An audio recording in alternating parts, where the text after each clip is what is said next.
আজকে আমরা আমাদের যে ক্যাম্পাস টু কেরিয়ার যে আমরা যে সেশনগুলো অ্যারেঞ্জ করছি তার ব্যাংক পোর্শনটা নিয়ে আজকে আমরা কথা বলবো, কেমন? আমি ধরে নিচ্ছি আমরা এখানে যারা আছি আমরা সবাই হচ্ছে ইউনিভার্সিটিতে পড়াশোনা করি, আমাদের গ্রাজুয়েশন এখনো কমপ্লিট হয় নাই। গ্রাজুয়েশন এখনো কমপ্লিট হয় নাই, বাট হচ্ছে আমরা একটা স্বপ্ন দেখি, একটা ভালো একটা জবের স্বপ্ন আমরা দেখি, হ্যাঁ। তো আহ সেই প্রেক্ষিতে আমরা আসলে আজকে এখানে আহ কথা বলতে আসছি, কিছু জানতে আসছি, কিছু শুনতে আসছি। ঠিক আছে, তাহলে চলেন আমরা কিছু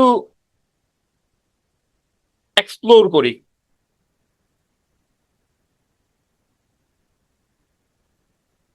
দেখেন, আমাদের বাংলাদেশে যে বর্তমান জব মার্কেট আছে, আমাদের যে জব মার্কেট, আমাদের জব মার্কেটটাকে আমি যদি ওভারঅল ভাগ করি তাহলে আমি কি পাই? আমি পাই হচ্ছে এখানে সরকারি চাকরি এবং বেসরকারি চাকরি। সরকারি চাকরি এবং বেসরকারি চাকরি এর মধ্যে তাহলে দেখি আমরা সরকারি চাকরি এবং বেসরকারি চাকরি। সরকারি চাকরি আসলে কি কি আছে আমাদের এখানে? সরকারি চাকরির মধ্যে আমরা দেখতে পাই হচ্ছে বিসিএস, ব্যাংক, বিভিন্ন শাসিত প্রতিষ্ঠান, তারপর হচ্ছে পেট্রো বাংলার কিছু চাকরি আছে। এগুলো মোটামুটি সরকারি জবের মধ্যে বলতে বেসিক্যালি আমরা এই জিনিসগুলো বুঝি। ঠিক আছে, ওকে, আচ্ছা। এখন আর আরেকটা বিষয় হচ্ছে বেসরকারি চাকরি। বেসরকারি চাকরির মধ্যে কি আছে? বেসরকারি চাকরির মধ্যে আছে বেসরকারি ব্যাংক, মাল্টিন্যাশনাল বিভিন্ন কোম্পানি ইত্যাদি। তো আমাদের এটা হচ্ছে মোটামুটি আমাদের জব মার্কেট আর কি, হ্যাঁ? আমাদের জব মার্কেটটা মোটামুটি এভাবে আপনার হচ্ছে ভাগ করা। এখন আমরা যখন ইউনিভার্সিটিতে পড়াশোনা করি তখন আমাদের মনের মধ্যে আসলে অনেকগুলো স্বপ্ন থাকে। আমাদের অনেকগুলো স্বপ্ন থাকে, এই স্বপ্নগুলোর মধ্যে অনেকেই স্বপ্ন দেখেন বাইরে হায়ার স্টাডিজের জন্য, অর্থাৎ এখানে ইউনিভার্সিটি থেকে গ্রাজুয়েশন কমপ্লিট করার পর হায়ার স্টাডিজের জন্য বাইরে চলে যাবেন। অনেকে স্বপ্ন দেখেন না বাইরে যাব না, বাংলাদেশেই থাকবো, বাংলাদেশে থেকে মানে ফ্যামিলির সাথে থেকে একটা ডিসেন্ট জব করব, একটা ডিসেন্ট লাইফ লিড করব। অনেকের এই ক্ষেত্রে অনেকের চিন্তা থাকে যে আমি একটা সরকারি চাকরি আমার লাগবেই লাগবে। আবার অনেকের চিন্তা থাকে সরকারি চাকরি না আমার, বরঞ্চ বেসরকারি কর্পোরেট লাইফটা আমাকে বেশি টানে, আমি বেসরকারি কর্পোরেট লাইফ লিড করব। তবে এখন আমাদের কারেন্ট পার্সপেক্টিভে যদি আমরা দেখি সেটা হচ্ছে আমাদের ম্যাক্সিমাম আমাদের হচ্ছে চিন্তা ভাবনা থাকে সরকারি চাকরি, অর্থাৎ সরকারি চাকরির দিকে আমাদের একটা আসলে কি থাকে, একটা আলাদা একটা কি থাকে, টান থাকে সরকারি চাকরির প্রতি, হ্যাঁ। যে আমার সরকারি চাকরি পাইতে হবে, বা আমার ব্যাংকার হইতে হবে, অথবা আমার বিসিএস ক্যাডার হইতে হবে, হ্যাঁ। বা অথবা আমি আরো অনেক রকম সরকারি চাকরি আছে ওই ধরনের চাকরি। কারো কারো আবার শিক্ষকতা পছন্দ, শিক্ষকতা করতে কারো কারো ভালো লাগে, তো শিক্ষকতার দিকেও অনেকের আসলে যেতে ইচ্ছে করে। সো এই হচ্ছে মোটামুটি আমার সিনারিও, অর্থাৎ আমাদের যে জব মার্কেট আছে জব মার্কেটের মোটামুটি এরকম, যে আমরা এই জায়গাগুলোতে আসলে যাইতে চাই যদি বাংলাদেশে কাজ করতে, মানে বাংলাদেশে যদি থাকতে চাই তাহলে আমার আসলে আলটিমেটলি বিজনেস না করলে তো চাকরি করা লাগবে। আর চাকরি করলে বেসিক্যালি আমরা এরকম চাকরি, মানে এইসব চাকরি বাকরি বেসিক্যালি আমাদের দেখতে হয় আর কি। এখন এই যে আমরা বললাম সরকারি চাকরি বেসরকারি চাকরি, এখানের মধ্যে একটা জিনিস দেখেন, একটা জিনিস কিন্তু কমন। এই কমন জিনিসটা কি?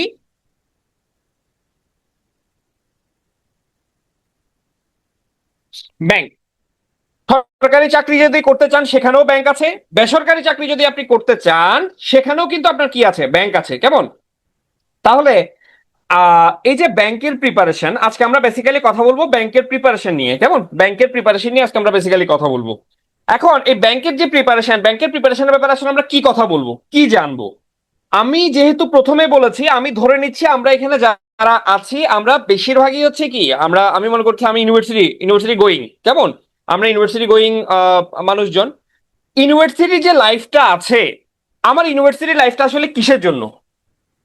আমার ইউনিভার্সিটি লাইফটা আসলে পারপাসটা কি? আমার ইউনিভার্সিটি লাইফের পারপাসটা আসলে কি? আমরা ইউনিভার্সিটি লাইফটাকে আসলে অনেকভাবে চিন্তা করি। ইউনিভার্সিটি লাইফ, অনেক সময় আমরা চিন্তা করি ইউনিভার্সিটি লাইফ হচ্ছে একটা কি লাইফ, একটা হচ্ছে চিল এবং চিল। এখানে ইউনিভার্সিটি লাইফ হচ্ছে এখানে কি করব আমরা, ভার্সিটিতে যাব, পড়াশোনা করব, ইউনিভার্সিটির একাডেমিক পড়াশোনা করব টুকটাক, বন্ধু বান্ধব হবে, বন্ধু বান্ধবীদের সাথে আসলে কি করব, একটা কোয়ালিটি টাইম স্পেন্ড করব, হ্যাঁ। এভাবে করে আমার university first year, second year, third year যাবে, হ্যাঁ। ইউনিভার্সিটি গ্রাজুয়েশন কমপ্লিট হবে, গ্রাজুয়েশন কমপ্লিট হওয়ার পর আমি আস্তে আস্তে জব মার্কেটে ঢুকবো, তারপর আমি একটা জব ম্যানেজ করব, এভাবে করে চলবো। আসলে এটা একটা সময়ের সিনারিওটা এরকম ছিল যখন বাংলাদেশের জব মার্কেটটা আসলে ওরকম কম্পিটিটিভ ছিল না, কিন্তু এখন ওই সিনারিও আসলে নাই। ওই সিনারিওটা চেঞ্জ হয়ে গেছে। কেন চেঞ্জ হয়ে গেছে? ওই সিনারিওটার মধ্যে আসলে কি আসছে, কি এমন চেঞ্জ আসছে? ওই সিনারিওটা চেঞ্জ হয়েছে, তার কারণটা হচ্ছে একই সাথে একটা মানে আমাদের গ্রাজুয়েটদের বিশাল একটা অংশ একই সাথে সরকারি চাকরির দিকে আসলে ছুটছে। আমাদের গ্রাজুয়েটদের একটা বিশাল অংশ একই সাথে সরকারি চাকরির দিকে ছুটছে, যেখানে সরকারি চাকরির আসলে আসন সংখ্যা সীমিত। So once upon a time আপনার ইউনিভার্সিটি গ্রাজুয়েশন কমপ্লিট করলে যে কাজগুলো করলে চলতো, ওগুলো কিন্তু এখন আর ইউনিভার্সিটি গ্রাজুয়েশন কমপ্লিট করার পর করলে চলছে না। এখন যেটা করতে হচ্ছে, এক কমন সিনারিও যেটা দেখা যায় সেটা হচ্ছে আপনার থার্ড ইয়ার ফোর্থ ইয়ার থেকে আসলে স্টুডেন্টরা কি করে, মানে চাকরির জন্য নিজেদেরকে প্রিপেয়ার করে। আমি কখনোই বলবো না আপনি একাডেমিক পড়াশোনা বাদ দিয়ে চাকরির পড়াশোনা করেন, এই কথাটা আমি কখনোই বলবো না। আমি ওই কথাটা বলবো আপনি একাডেমিক পড়াশোনার বাইরে গিয়ে চাকুরির জন্য যে বেসিক পড়াশোনাগুলা দরকার, যেগুলো আপনার ফাউন্ডেশনকে মজবুত করবে। আমি আজকে এখানে একটা ওয়ার্ড বলবো, ওয়ার্ডটা হচ্ছে ফাউন্ডেশন। আপনার ফাউন্ডেশনকে মজবুত করবে, সেই ফাউন্ডেশন মজবুত করার পড়াশোনাটা আপনি হচ্ছে আপনার অনার্স লাইফে বা অনার্স লেভেলে করে ফেলবেন। আপনি সেটা ফোর্থ ইয়ারও করতে পারেন, থার্ড ইয়ারও করতে পারেন, ফার্স্ট ইয়ার বা সেকেন্ড ইয়ার থেকেও করতে পারেন, এটা কোনো সমস্যা না। অনেকেই বলবে কি জানেন, ফার্স্ট ইয়ার থেকে চাকরি পড়াশোনা করতেছে, মহাপণ্ডিত, মহা আতেল, অনেক রকম কথা, অনেক রকম একটু বিদঘুটে ওয়ার্ড আমাদের সোসাইটিতে আসলে প্রচলিত আছে। এটা থাকবেই, বাট এইদিকে মাথা না দিয়ে আমি বলবো নিজের আলটিমেট স্কিলটা বিল্ড আপ করতে। এখন এখানে কি আপনার অনেকেই বলবে, কি বলবে যে একাডেমিক পড়াশোনা না করে আপনার হচ্ছে কি চাকরি বাকরির প্রিপারেশন নিতে যাচ্ছে। হ্যাঁ, এভাবে করে আসলে কি মানে আপনার যারা কোচিং এ টোচিং এ যারা হচ্ছে পড়ায় বা এরকম যারা আছে, তারা আসলে একটা জেনারেশনকে একাডেমিক পড়াশোনা থেকে কি করতেছে, দূরে সরাইছে। বিষয়টা আসলে মোটেও এরকম না, এটা আসলে একটা মিসআন্ডারস্ট্যান্ডিং আছে। আপনি আপনার একাডেমিক পড়াশোনাতে সারাদিন কিন্তু একাডেমিক পড়াশোনা করেন না। ইনফ্যাক্ট আমরা ইউনিভার্সিটি যারা পড়াশোনা করি, তারা কেউই কিন্তু সারাদিন ইউনিভার্সিটি পড়াশোনা করি না। ঠিক আছে, ঠিক আছে। আহ সো আপনার কেউ কিন্তু আমরা কি করি না, সারাদিন ইউনিভার্সিটি পড়াশোনা করি, বিষয়টা কিন্তু এরকম না। সো আমরা যেটা করি সেটা হচ্ছে একাডেমিক পড়াশোনা, দেখা গেল হচ্ছে বেশিরভাগই হচ্ছে একাডেমিক পড়াশোনার পাশাপাশি যেটা করে, টিউশন করি, ফ্রেন্ডদের সাথে আড্ডা আড্ডা দিই, এভাবে করে আসলে সময়টা চলে যায়। আপনি একাডেমিক পড়ার পাশাপাশি ফ্রেন্ডের সাথে আড্ডা, টিউশন এগুলোর পাশাপাশি নিজের জন্য যদি 2 থেকে 3 ঘন্টা করে সময় বের করতে পারেন আপনার একাডেমিক লাইফে, আপনার নিজের মানে চাকরির বাজারের যে আপনার হচ্ছে ডিমান্ড, সেই ডিমান্ড অনুযায়ী আপনি কিন্তু আপনার অনার্স শেষ হওয়ার পর পর খুব কম সময়ের মধ্যে আপনি কিন্তু চাকরি পাবেন। এটা একদম নিশ্চিত। কেন নিশ্চিত বলতেছে, এই কারণে চাকরি পাওয়া না পাওয়াটা লাস্ট মুহূর্তে গিয়ে অনেক সময় হচ্ছে আমাদের লাকের ব্যাপার হয়ে গেল। এতটুকু নিশ্চিত থাকা যায় যে আপনি ভাইবা দিবেন যদি আপনি এই কাজগুলো করতে পারেন। এখন আরেকটা প্রশ্ন, সেটা হচ্ছে আমি একটা জিনিস আজকে একটু ডিটেইলে আপনাদেরকে দেখাবো। আপনারা যদি সেমিনারটা করেন, আপনারা যদি শেষ পর্যন্ত থাকেন, কিছু জিনিস আপনারা আজকে আপনাদের মাথায় ঢুকবে, যে বিষয়গুলো আপনাদের আসলে ভাবাটা দরকার। ঠিক আছে, বিষয়টা কিরকম দেখি। আমি আপনাদেরকে বললাম একটা সময় গিয়ে আমাদের কি হইতো, যে আগে ওয়ান্স আপন এ টাইম যেটা হইতো, আমরা হচ্ছে গ্রাজুয়েশনের পরে গিয়ে প্রিপারেশন নিলাম, তারপর হচ্ছে চাকরি বাকরি হইলো। এখন আপনার মনের মধ্যে প্রশ্ন আসতে পারে, তাহলে এখনো যদি আমি গ্রাজুয়েশনের পরে পড়াশোনা করি, আমি 2 বছর পরে চাকরি পাইলাম আর কি, তাইলে আমার এমন বা কি সমস্যা হবে, আমি তো চাকরি পাবো।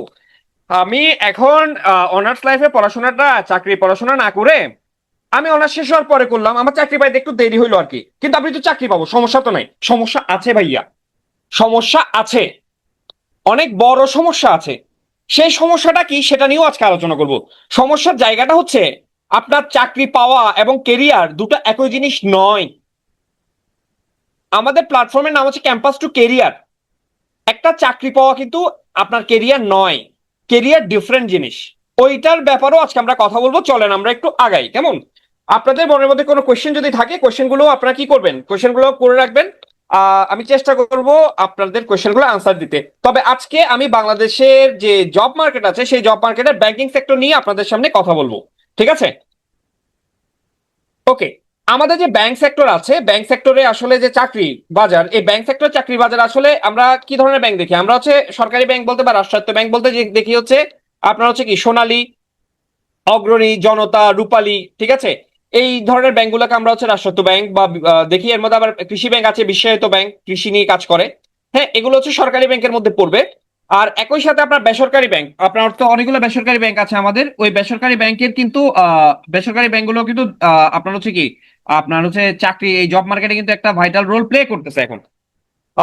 বেসরকারি ব্যাংকগুলোতে আপনার হচ্ছে যে স্যালারিটা দেওয়া হয়, এটা বর্তমানে বাংলাদেশের যে চাকরি বাজার, এই চাকরি বাজারে কিন্তু অনেক হ্যান্ডসাম স্যালারি। যেমন বেসরকারি ব্যাংকগুলো মধ্যে আমি যদি চিন্তা করি, বেসরকারি ব্যাংকের মধ্যে হচ্ছে আপনার কিছু কিছু ব্যাংক আছে যেখানে আপনার স্টার্টিং স্যালারি হচ্ছে 85,000 টাকা, অলমোস্ট 85,000 টাকা, 80-85,000 টাকা স্টার্টিং স্যালারি। বেশ কিছু ব্যাংক আছে যেখানে 80 থেকে 85,000 টাকা, হ্যাঁ, স্যালারি কত, 80 থেকে অলমোস্ট হচ্ছে 80 থেকে 85,000 টাকা স্যালারি হচ্ছে দেয়। কেমন? ওকে, সবগুলো দেয় না, বাট অনেকগুলো ব্যাংকে কিন্তু 80 থেকে 85,000 টাকা পর্যন্ত স্যালারি প্রথম ইনিশিয়ালি আপনাকে কি করবে, অফার করবে। তাহলে বাংলাদেশের পার্সপেক্টিভে আপনি 80 থেকে 85,000 টাকা স্যালারি মানে আপনি বুঝতেই পারতেছেন স্যালারি রেঞ্জটা কতটা হাই। হ্যাঁ, আচ্ছা, দেখেন, আমাদের সবারই মোটামুটি একটা স্বপ্ন। কি স্বপ্ন? এরকম একটা স্বপ্ন থাকবে, এই যে আপনি এখানে হচ্ছে ক্যাম্পাসে আছেন, এটা আপনার ক্যাম্পাস, এইটা হচ্ছে আপনার আলটিমেটলি কেরিয়ার।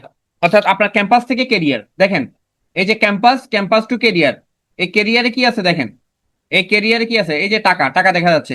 তাহলে তার মানে কি, ব্যাংক মানেই টাকা। ওই যে বললাম 85,000 টাকা স্যালারি, তার মানে তো আপনি বসে বসে খালি টাকা গুনবেন। কেমন? বিষয়টা তো এরকম। হ্যাঁ, তাহলে এই যে টাকা গুনবেন, বিষয়টা কি এরকম কি না? আসলে বিষয়টা পুরোপুরি এরকম না, আবার কিছু কিছু ক্ষেত্রে এরকমই। চলেন তাইলে আমরা প্রথমে দেখি নিই, যে টাকা গুনা তার মানে হচ্ছে আপনার ফ্যাসিলিটিস, আর্থিক ফ্যাসিলিটিস। আপনার আসলে ব্যাংকে কি কি আর্থিক ফ্যাসিলিটিস আছে যেটার জন্য আসলে আমি নিজেকে ভবিষ্যতে একজন ব্যাংকার হিসেবে নিজেকে চিন্তা করতে পারি। অর্থাৎ আমি আমার যে ক্যাম্পাস লাইফ কাটাচ্ছি, এই ক্যাম্পাস লাইফে আমি যদি ভবিষ্যতের জন্য কি করতে চাই, ভবিষ্যতের জন্য যদি আমি নিজেকে প্রিপেয়ার করতে চাই চাকরির বাজারের জন্য, আমি যদি ব্যাংকিং সেক্টরে জয়েন করতে চাই, তাহলে আসলে দেখতে হবে প্রথমে ব্যাংকিং সেক্টর আসলে এমন কি আছে যেটাতে আমি, যেটার জন্য আমি আমার আসলে কেরিয়ারটা ব্যাংকে করতে পারি। চলেন আমরা দেখি ব্যাংকে আসলে কি আছে। কেরিয়ার হিসেবে ব্যাংক জব কেমন, কেরিয়ার হিসেবে ব্যাংক জব আসলে কেমন, এটা নিয়ে একটা মিশ্র প্রতিক্রিয়া দেখা যায়। যারা ব্যাংকে চাকরি করেন তাদের মধ্যে এটা নিয়ে একটা মিশ্র প্রতিক্রিয়া দেখা যায়। সরি, মিশ্র প্রতিক্রিয়াটা আসলে কিরকম ভাবে দেখা যায়? অনেকের কাছে আহ অনেকের কাছে আসলে মনে হয় কি, এই যে ব্যাংক জবটা, এটা আসলে আপনার হচ্ছে একদম কাঠখোট্টা একটা জব। হ্যাঁ, কোনো রসকসবিহীন একটা জব। তারপর হচ্ছে এটাতে কি নাই, আপনার হচ্ছে এটাতে প্রেসার আছে। হ্যাঁ, তো অনেকের কাছে আসলে এই ব্যাংক জবটা নেগেটিভ একটা জব। আহ আমি একটা ব্যক্তির একটু উদাহরণ আপনাদেরকে আজকে শুরুতে একটু দিতে চাই। হ্যাঁ, জনৈক ব্যক্তি, আমি আমার সাথে ওনার পরিচয় হয়েছে বেশি না, বিগত 15 দিন আগে। একটা অফিসিয়াল কাজেই ওনার সাথে আমার একটা মানে পরিচয় হয়। পরিচয়ের প্রেক্ষিতে আমি জানতে পারি উনি আগে ইঞ্জিনিয়ার ছিলেন, মেরিন ইঞ্জিনিয়ার, এবং উনি হচ্ছে আপনার শিপে জব করতেন। আপনি বুঝতেই পারছেন, মেরিন ইঞ্জিনিয়ার শিপে জব করতেন, মানে জবগুলো বাইরে ছিল, বাইরে বিভিন্ন দেশে। এগুলো তো আসলে চুক্তি ভিত্তিক চাকরি টাকরি হয়। এখানে তার হচ্ছে প্রচুর টাকা পয়সা ছিল ওই জবে। উনি ওইটা ছেড়ে, ওনার বয়স যখন 30 আর 29-30, তখন উনি ব্যাংকে আপনার হচ্ছে পরীক্ষা দেওয়া, প্রিপারেশন শুরু করে পরীক্ষা দিল। পরীক্ষা দিয়ে ব্যাংকে উনি হচ্ছে দুইটা জব পাইলো, এখন একটা ব্যাংক মানে জবে কর্মরত আছে। তো স্বাভাবিকভাবে আমার প্রথম প্রশ্নটা ওনার কাছে ছিল এরকম, যে ভাই আপনার তো ওখানে লাখের উপর স্যালারি ছিল, বাইরে আপনি মানে আপনার হচ্ছে সার্ভিস লাইফের একটা বড় সময় আপনি দেখা যেত বাইরে থাকতে পারতেন। হ্যাঁ, তাহলে আপনি ওইটা ছেড়ে দিলেন কেন, ওইটা ছেড়ে ব্যাংকে আসলেন কেন, যেখানে এখন অনেকেই বলে ব্যাংকে অনেক প্রেসার, ব্যাংক ভালো না। হ্যাঁ, এই এই ইয়া থেকে আপনি আসলে কেন ব্যাংকে, হোয়াই ব্যাংক, হোয়াই ব্যাংক, এটা জিজ্ঞেস করলাম আপনাকে আমি, হোয়াই ব্যাংক। উনি আমাকে যে জবাবটা দিতে জানেন, জবাবটা ছিল সিম্পলি এরকম, ভাই, জবাবটা ছিল সিম্পলি এরকম, বলতে স্যার, আমি কেন ব্যাংকে আসছি তার কারণ হচ্ছে ফ্রাইডে অ্যান্ড স্যাটারডে আমি আমার ফ্যামিলিকে সময় দিতে পারি, আমি আমার ফ্যামিলিকে টাইম দিতে পারি, যেটা আমি ওই জবে আমাকে অনেক টাকা দিলেও আমি আসলে দিতে পারছিলাম না। তার মানে আমার সার্ভিস লাইফের সাথে ফ্যামিলি লাইফের যে ব্যালেন্স করা, সার্ভিস লাইফের সাথে ফ্যামিলি লাইফের ব্যালেন্স করার উদ্দেশ্যে আমি আসলে ওই লাখ টাকার উপর স্যালারিটা ছেড়ে রাষ্ট্রায়ত্ত ব্যাংকে জয়েন করেছি। এটা ছিল ওনার, এটা আমি একদম রিয়েল লাইফ এক্সপেরিয়েন্স বললাম, এটা উনার ভাষ্য। এখন উনার যে চয়েসটা, সবার যে একই রকম চয়েস হবে এমন কোনো কথা নেই, কেউ কেউ হচ্ছে অন্য কিছু প্রেফার করতে পারেন। সো চাকরির ক্ষেত্রে আসলে কে কোনটা প্রেফার করছে, আপনার মানে কে কোনটা আসলে চিন্তা করছে, এটার উপর অনেক কিছু ডিপেন্ড করে। তবে ব্যাংকের যদি সুযোগ সুবিধার কথা বলেন, আপাতত শুক্র শনিবার দুইটা দিন হচ্ছে আপনি আপনার ফ্যামিলিকে সময় দিতে পারবেন। আমার কাছে এটা অনেক বড় একটা সুবিধা। এটা ছাড়াও আপনার হচ্ছে এখানে ব্যাংকে পোস্টিং ফ্যাসিলিটিটা মোটামুটি ভালো। ব্যাংকে খুব বেশি দূরে আসলে সাধারণত পোস্টিং হয় না, এটা হতেও পারে বাট সাধারণত হয় না, হ্যাঁ সাধারণত হয় না। সো আপনি মোটামুটি ফ্যামিলির কাছে থাকতে পারবেন আপনার এই একটা, অর্থাৎ আমরা যারা আসলে বিশেষ করে আমরা যারা মানে বাঙালি আছি, আমরা তো আসলে অনেক বেশি হোমসিক টাইপের, বা আমরা অনেক বেশি ফ্যামিলি ওরিয়েন্টেড মানুষজন। এটা কালচারাল ভাবে আমরা আসলে এরকম, হ্যাঁ। এখন আপনি বলতে পারেন যে স্যার বাইরের দেশগুলো তো আসলে এরকম, এগুলো চিন্তা করে না। হ্যাঁ, বাইরের দেশের কালচার আর আমার দেশের কালচার তো এক হবে না। তো আমার দেশের কালচারে, আমাদের কালচার অনুযায়ী আমাদের বেশিরভাগই আসলে আমরা কি পছন্দ করি, আমাদের বেশিরভাগ মানুষই আমরা আসলে পছন্দ করি একটু নিজের ফ্যামিলির সাথে থাকবো, একটু একাডেমিক লাইফে অনেক কষ্ট কষ্ট করছি, আমি আমার পরের লাইফটা আসলে একটু ভালো কাটুক, একটু ফ্যামিলির সাথে নিয়ে মজা টজা করে আমার লাইফটা আসলে আমি কাটাবো, এই ধরনের চিন্তা ভাবনা আসলে আমাদের অনেকের থাকে। সো আপনার চিন্তাও যদি এই ধরনের হয়ে থাকে, তাহলে ব্যাংক আপনার জন্য নিঃসন্দেহে একটা ভালো জায়গা। ব্যাংক জবের সুবিধা এবং অসুবিধাগুলো কি, অসুবিধার কথা তো সুবিধা অসুবিধা দুইটাই বলবো, চলেন একটু দেখি। ব্যাংক নিয়োগের আরেকটা প্রথম সুবিধাটা তো আমি স্লাইড শুরু হওয়ার আগেই বলে দিলাম, একটা হচ্ছে আপনার হচ্ছে ফ্যামিলিকে, আপনি আসলে ফ্যামিলি লাইফের সাথে সার্ভিস লাইফটা আপনি ভালো ব্যালেন্স করতে পারবেন। ব্যাংক নিয়োগের আরেকটা বড় সুবিধা হচ্ছে এখানে প্যানেল থেকে নিয়োগ। প্যানেল থেকে নিয়োগ জিনিসটা কি, এটা আপাতত না বুঝলেও চলবে, তবে আমি আপনাদেরকে বুঝাই দিচ্ছি। আপনি ইউনিভার্সিটিতে আছেন, আপনি আপনার ইউনিভার্সিটি থেকে ওয়েটিং থেকে, আপনি অনেকে হয়তো ওয়েটিং থেকে ভর্তি হয়েছেন, বা আপনার অনেক ফ্রেন্ড ওয়েটিং থেকে ভর্তি হয়েছে না। ওয়েটিং থেকে আসলে কিভাবে, অর্থাৎ মেরিট লিস্টের প্রথম 150 জন আপনার হচ্ছে কেউ এখানে চাকরিতে জয়েন করে নাই, হ্যাঁ, তাইলে 51তম জন যিনি আছেন, উনি কিন্তু ওই 50তম জনের জায়গাটা কি করতে পারবে, দখল করতে পারবে। একজনও যদি কি থাকে, এখানে 150 জনের মধ্যে একজনও যদি জয়েন না করে, ওই এর পর থেকে হচ্ছে কি করবে, তারা জয়েন করবে। এই যে প্যানেলটা, এই প্যানেলটা কিন্তু বাংলাদেশের অনেক চাকরিতেই নাই, কিন্তু ব্যাংকে এই প্যানেলটা আছে। তাহলে এটা আবার সুবিধা কেমনে হইলো স্যার, এটার সুবিধার জায়গাটা আসলে কোন জায়গায়? এটার সুবিধার জায়গাটা যেটা, সেটা হচ্ছে ভাই, আপনি যদি ব্যাংকে একবার ভাইবা দিতে পারেন, তার মানে আপনি আশায় থাকতে পারেন যে আপনার চাকরিটা হলেও হতে পারে। হ্যাঁ, আমাদের যদিও আমাদের প্রথম চিন্তা থাকবে বা প্রথম টার্গেট থাকবে হচ্ছে আমরা মেরিট লিস্টে চাকরিটা নিব, কিন্তু যদি কোনো কারণে মেরিট লিস্টে চাকরিটা না হয়, আমার আশা কিন্তু তখনই শেষ হয়ে যাচ্ছে না, আমার আশা তখনই শেষ হচ্ছে না, বরং আমি প্যানেল থেকেও কিন্তু ভালো ব্যাংকে আমার চাকরি হইতে পারে। তো প্যানেল থেকে নিয়োগ ব্যাংকের এটা অনেক বড় একটা অপরচুনিটি, প্রথম বিষয়। ব্যাংক পরীক্ষা প্যানেল কি, আমি প্যানেল আপনাদেরকে বুঝাই বললাম। এখন আসেন বেতন ভাতা নিয়ে যে বিষয়গুলো। আমাদের ব্যাংকে যারা জয়েন করে, তারা সরকারি স্কেলে যে বেতনগুলো, সে বেতন হয়। যেমন আপনি যদি সিনিয়র অফিসারে জয়েন করেন, আপনার স্টার্টিং স্যালারি হবে 23,100 টাকা, এটা হচ্ছে আপনার বেসিক, এটা হচ্ছে বেসিক। এই বেসিক হতে, এই মানে বেসিক হচ্ছে আপনার, এই বেসিকের সাথে কি থাকবে, আপনার হচ্ছে কি বাসা ভাড়া থাকবে। এই বাসা ভাড়া কত, বাসা ভাড়া হচ্ছে বেসিকের 45 থেকে 55%। অর্থাৎ এটা আপনার প্লেস টু প্লেস ভ্যারি করে আর কি, যেমন ঢাকাতে হচ্ছে বাসা ভাড়া একটু বেশি, অন্যান্য জায়গাতে বাসা ভাড়া একটু কম, এইটা অনুযায়ী 45 থেকে 55% আপনি বাসা ভাড়া পাবেন। ঠিক আছে, এটা গেল। তাহলে দেখেন 23,100, অলমোস্ট আপনি 50% যদি ধরেন, এখানেও আপনার হচ্ছে কত, 12,500 টাকার মতো প্রায় আপনি কি করতে পারেন, বাসা ভাড়া ধরতে পারেন। এরপর হচ্ছে আপনি মেডিকেল অ্যালাউন্স পাবেন। মেডিকেল অ্যালাউন্স হিসেবে, এটা সব চাকরিতে আছে, মেডিকেল অ্যালাউন্স হিসেবে 1,500 টাকা পাবেন। ঠিক আছে, এরকম মোটামুটি টুকটাক মিলাই হচ্ছে আপনার সরকারি চাকরিতে, অন্যান্য সরকারি চাকরিতে যা আছে তা এখানেও আছে। ওকে, এবার আসেন, যেটা স্পেশালি আছে সেটা হচ্ছে লাঞ্চ ভাতা। এইটা এখন হচ্ছে 400 টাকা করে প্রত্যেক দিন, অর্থাৎ আপনার ওয়ার্কিং ডে অনুযায়ী। আপনার এক মাসে যদি 20 দিন ওয়ার্কিং ডে থাকে, 20 × 4 সমান কত, 8। অর্থাৎ আপনি কত টাকা, 8,000 টাকা হচ্ছে আপনি, যদি 20 দিন চাকরি থাকে আপনার, মানে 20 দিন আপনি যদি চাকরি করেন, 20 দিন যদি আপনি অফিসে সাইন করেন, তাহলে আপনি মোটামুটি 8,000 টাকা লাঞ্চ ভাতা হিসেবে পাবেন। এবং প্রতি বছর হচ্ছে ইনসেনটিভ বোনাস দেওয়া হয়। এই ইনসেনটিভ বোনাসটা হচ্ছে আপনার হচ্ছে প্রফিটের উপর ডিপেন্ড করবে, প্রফিট, ব্যাংকের প্রফিট যেভাবে হবে ওই অনুযায়ী আসলে ইনসেনটিভ বোনাসটা আসলে কি করা হবে, ঘোষণা করা হবে। হ্যাঁ, তো এখানে মোটামুটি আপনার ইনসেনটিভ বোনাসেও হচ্ছে, ইনসেনটিভ বোনাস গুলো হয় বেসিক অনুযায়ী। আপনার যত, মনে করেন যে কোনো একটা ব্যাংক করলো যে এবার তারা 3টা ইনসেনটিভ বোনাস দিবে, তার মানে আপনার স্যালারি যদি এখন হয় 30,000 টাকা, আপনার যদি বেসিক স্যালারি ধরলাম, বেসিক স্যালারি যদি 30,000 টাকা হয়, তাহলে তিনটা মানি হচ্ছে আপনি কত টাকা এক বছরে কত টাকা পাবেন? 90,000 টাকা পাবেন। এটা হচ্ছে ইনসেনটিভ বোনাস হিসেবে। এটা ছাড়াও সরকারি চাকরিতে এমনিতে যে বৈশাখী ভাতা থাকে, তারপর হচ্ছে ঈদ বোনাস থাকে, এই সবগুলো ফ্যাসিলিটিসই কিন্তু আছে। ঠিক আছে?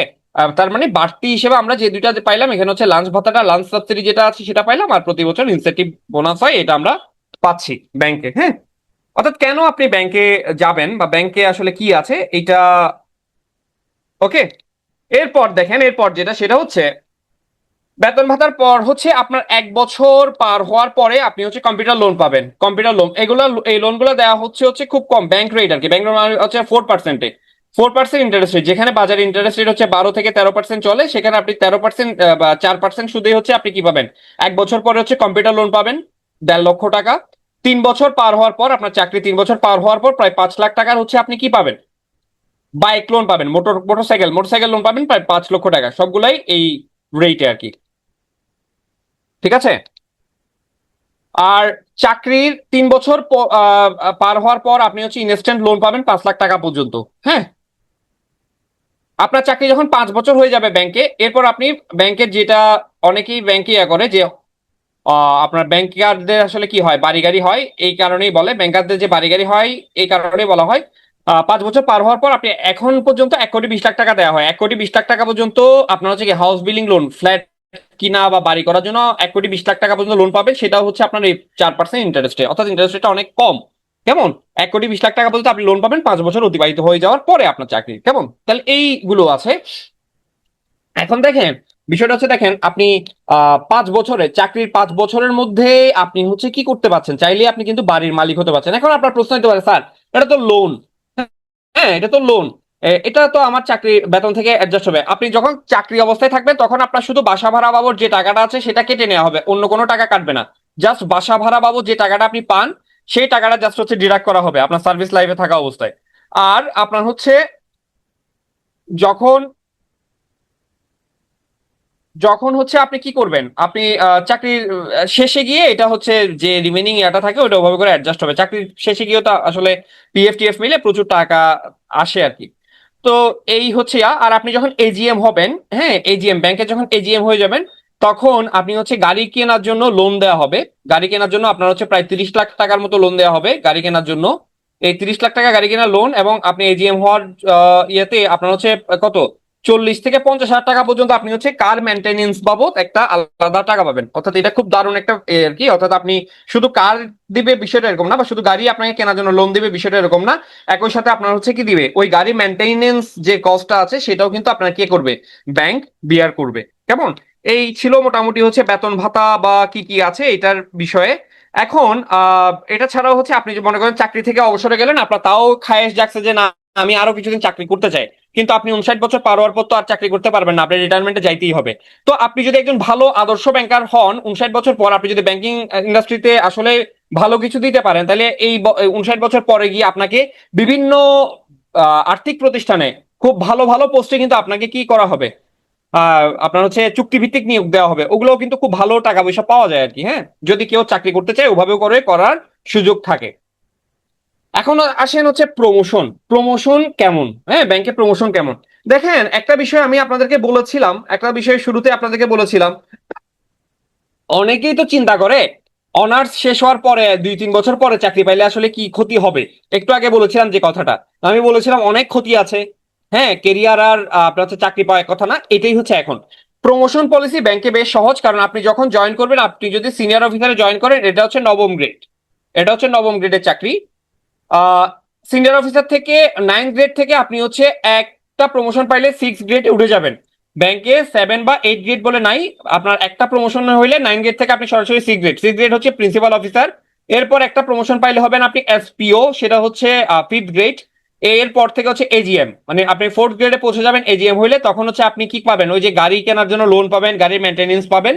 এরপর হচ্ছে আপনি ডিজিএম হবেন যেটা 3rd গ্রেড, এবং এরপর হচ্ছে আপনি জিএম হতে পারবেন। এখন বিষয়টা হচ্ছে স্যার, তাহলে এটার সাথে হচ্ছে আপনি কেরিয়ারের কি বিষয়টা হচ্ছে, আপনি যত দ্রুত চাকরিতে ঢুকবেন, আপনার যে চাকরি সার্ভিস লাইফ হচ্ছে 59 বছর, সেটা আপনি তত বেশি দিন সময় পাবেন, তত বেশি দিন সময় আপনি সার্ভিসে দিতে পারবেন। আর আপনি যখন আপনি মনে করেন আজকে চাকরিতে ঢুকা, এবং 1 বছর পরে ঢোকার মধ্যে অনেক পার্থক্য আছে।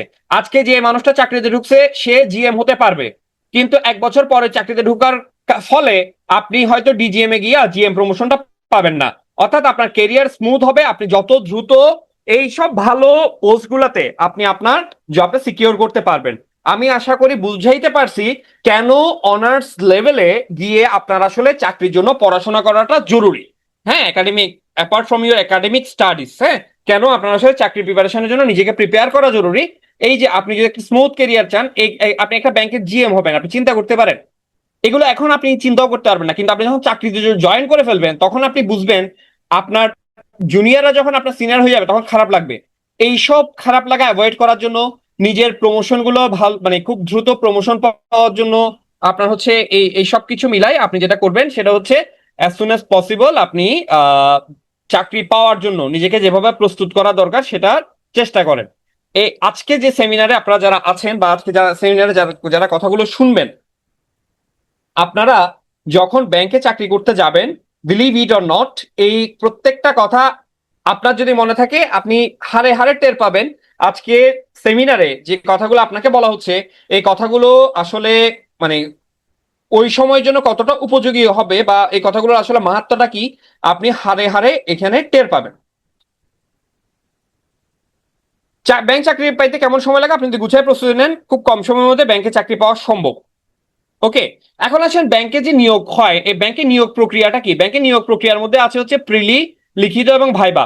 অর্থাৎ ব্যাংকে প্রিলি হয়, একটা প্রিলিমিনারি পরীক্ষা হয়, বিসিএস এ যেমন প্রিলি হয় ব্যাংকেও প্রিলি হয়। তার মানে এখন আমরা ব্যাংকের প্রিপারেশনের জন্য যেটা দেখবো সেটা বিসিএস এর সাথে একটু মিলিয়ে পড়বো। কেমন? বিসিএস এর সাথে একটু মিলিয়ে দেখবো ব্যাংক এবং আপনার হচ্ছে কি বিসিএস এর যে চাকরির প্রস্তুতি এটা আসলে কেমন।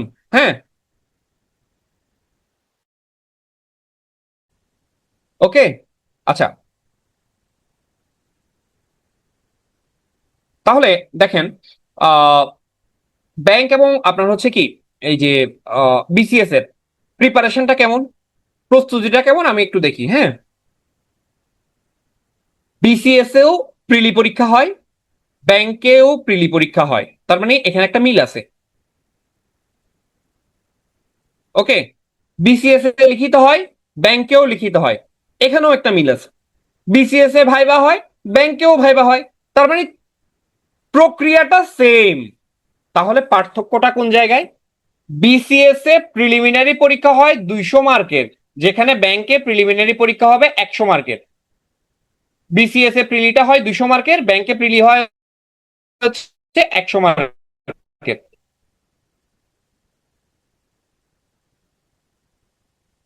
ব্যাংকে বিসিএস এ লিখিত পরীক্ষা হয় অলমোস্ট 900 মার্কের, ব্যাংকে হয় 200 মার্কের। তাহলে লিখিততে কত পার্থক্য দেখেন, 900 এটা বিসিএস, আর এখানে হচ্ছে 200 ব্যাংক।